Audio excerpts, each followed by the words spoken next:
the whole thing wobbin', wobbin', wobbin'. When I come around, got the whole thing wobbin'. What's going on, guys? It's Zirksee coming at you today with another Madden 23 ratings related video, I guess you could call this one here. And today I'm going to be going over the most underrated players from the ratings reveal that we had recently for Madden 23. Now let me know every single player. I tried to do my best to put together a top 10 of the most underrated players, and of course, as I said, I'm only doing the top 10, and there are probably about 50-60 players that I could name that I felt like are definitely rated wrong, but that's up to you guys. Get down in the comment section, let me know what other players you feel like are very underrated, and also let me know some ones you feel like are overrated, because I might make that video next. I do want to give a shout out to Enrique for being part of the Noti Gang. If you guys want a chance to be shout out in the next video, drop a like in the vid, make sure you guys are subbed to the channel, turn the notification bell on, and comment down below, Noti Gang. Also guys, if you want to check out Underdog Fantasy, you can use code ZERK to match first deposit up to $200, and follow me over on Twitter for my picks, and as well, follow me over on Twitter if you guys want to get in on the season-long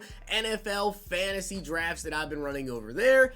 And make sure you guys check out my Twitter for the giveaway I'm running for 5 all Madden editions of Madden 23. Link will be at the top of the comment section. But as I said, guys, I want to do my top 10. So I actually have 2 honorable mentions here that I'm going to talk about. You could actually make this 3, honestly, but I'm going to add in 2 of them and just kind of throw out there as well Cooper Kupp. So I guess technically 3. I just felt like Kupp should have been a 99. But the other 2 players I want to talk about are actually both quarterbacks that I just want to mention here, but didn't officially make the top 10 list. And one of those is Aaron Rodgers. He's a 96 overall. I maybe don't necessarily have an issue with his 96 overall. I more so have an issue of where he is in terms of his position. Number 2. The man has won back-to-back MVPs. I understand that Tom Brady has done better in the postseason than Aaron Rodgers, but back-to-back MVPs. What else can this man do to be the #1 QB in Madden 23? And the 9th highest overall quarterback in the game is currently Russell Wilson, and I feel like that's way too low. Russell Wilson, to me, is still potentially a top 5 quarterback. 87 overall, I feel like, is crazy for Russell Wilson. Don't worry, I do have some other quarterbacks on this list, but I just felt like these 2, more so with Aaron Rodgers, I felt like he just should have been #1, and Russell Wilson should have been at least 90-something. I'm not saying high 90s. I know obviously he was injured a little bit last season. I think he only played in 14 games, but in those 14 games, he did still perform pretty well, especially with the fact that when he came back, you know, he was rushed back a little bit, played a little bit injured, and still had a pretty solid season. So Russell Wilson 87 is just ridiculous to me. And starting off the list, these are not in any particular order, but just pretty much the top 10 in my opinion. We have DAndre Swift. Now, DAndre Swift is coming in with an 80 overall. He only played in 13 games this season, but in those 13 games, he had over 1,000 total yards and over 60 catches as well. And I really feel like this year was DAndre Swift kind of emerging a little bit. I felt like he really certified himself as one of the better running backs in the NFL,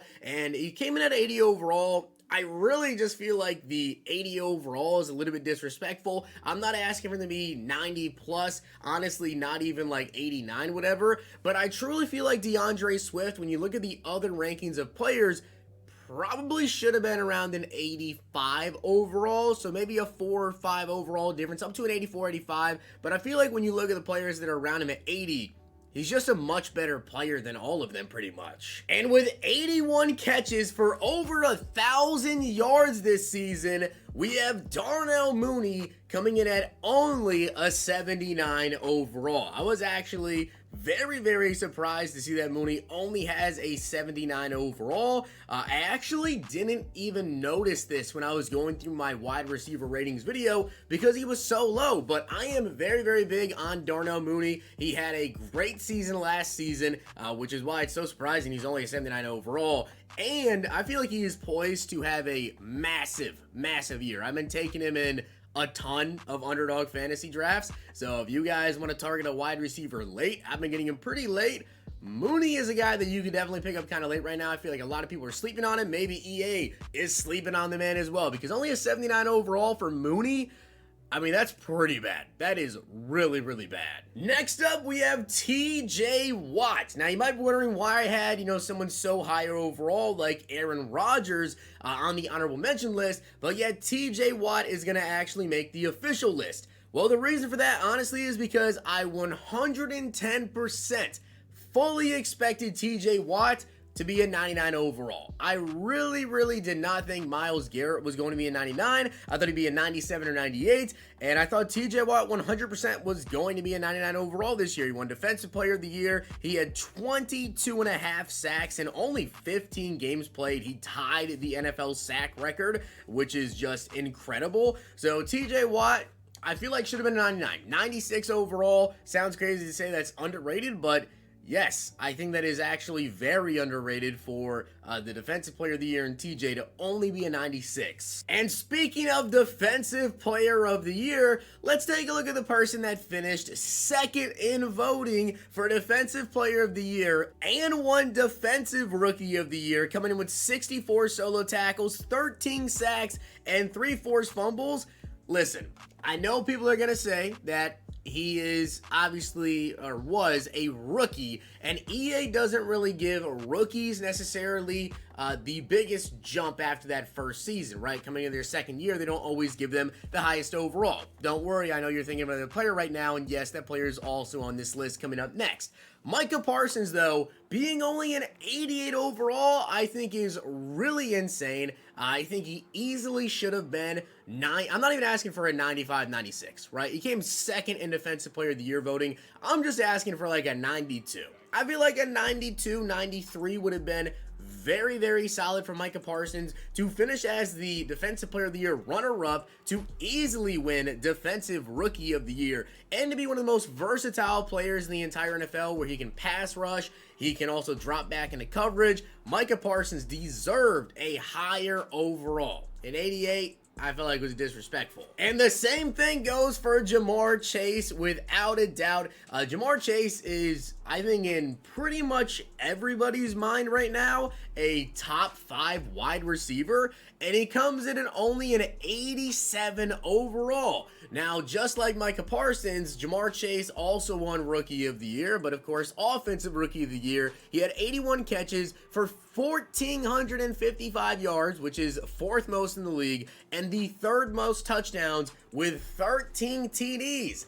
Jamar Chase at an 87, again, is pretty crazy. I understand that these guys are coming in their second season, but when you're essentially a top 5 player at your position, Micah Parsons, without a doubt, is a top 5 linebacker just overall in the league. Jamar Chase, a top 5 wide receiver in the league. You deserve at least a low 90 overall. I don't care if you're coming into your second season, you are a stud. And Jamar Chase and Micah Parsons, they are studs. And Jonathan Taylor is kind of in that same conversation as Aaron Rodgers was, but it gets a little bit more disrespectful, which is exactly why Jonathan Taylor made the list here at being a 95 overall. Now, 95 overall is pretty good for Jonathan Taylor, but then you also have to factor in a couple of things. Number one, this man literally almost won MVP, okay? Almost won MVP, and they have him ranked as the 4th highest overall running back. Now, that's pretty bad, okay?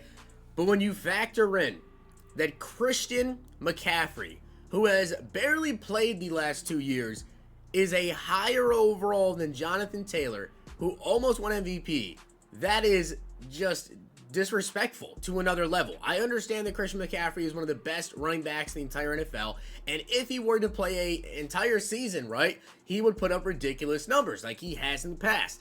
But Jonathan Taylor, as of this very moment, when you factor in that CMC cannot stay healthy, Jonathan Taylor had a monster season. There's no excuse for him to be lower than CMC. And next up, we have Trevon Diggs, and I know a lot of people are Cowboys haters out there, okay? And you guys are going to disagree with me, but I don't care. Trevon Diggs led the league in interceptions and, okay, I have another argument to bring here besides just saying he led the league in interceptions. A lot of people say, well, he got burned in coverage, blah, blah, blah, blah. Trevon Diggs was voted first team All-Pro. Madden has him ranked as the 18th highest cornerback to start off the year in Madden 23.